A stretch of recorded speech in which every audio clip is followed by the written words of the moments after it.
একটা পুরুষ তার ফ্যামিলিকে তার সর্বোচ্চ দিয়ে দেখভাল করার চেষ্টা করে। দেখতে পাচ্ছেন এখানে একটি দম্পতি, তাদের সাথে অনেক দিনের অভিমান, কিন্তু যতই অভিমান হোক পুরুষ লোকটি তাকে সবসময় ফলো করে। সে কোথায় যায়, কিভাবে যায়, সবসময় ফলো করে।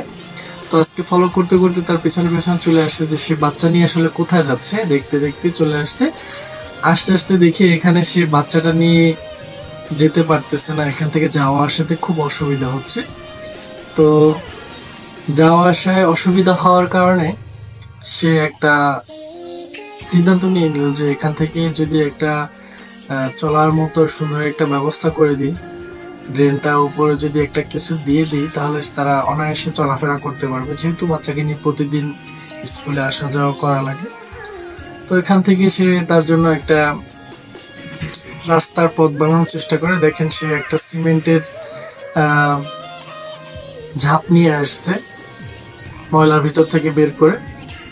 তো এটা এখন এর উপরে বিছিয়ে দিলে সে খুব সুন্দরভাবে আসা যাওয়া করতে পারবে। দেখেন আসলে একটা পুরুষ মানুষ তার ওয়াইফকে কতটা ভালোবাসে, অভিমান থাকার পরেও তাদের পিছনে পিছনে এসে তাদেরকে ফলো করে এভাবে তাদের দেখভাল করাটা, আসলে এটাই হওয়া উচিত একটা প্রকৃত পুরুষের।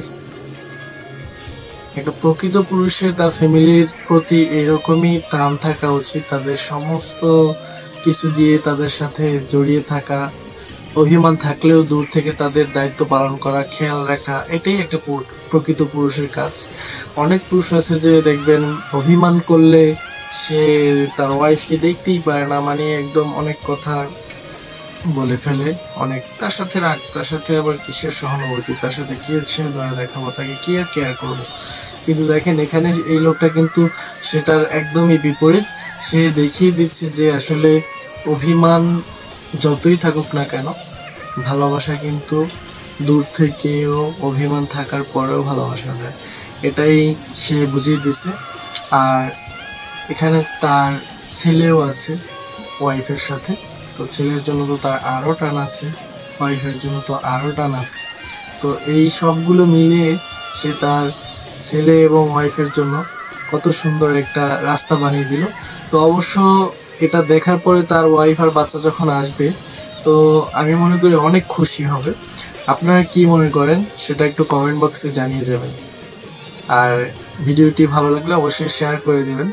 ঠিক আছে, দেখা হবে নেক্সট কোনো ভিডিওতে। এই পর্যন্ত ভালো থাকবেন, সুস্থ থাকবেন, সকলকে আল্লাহ হাফেজ।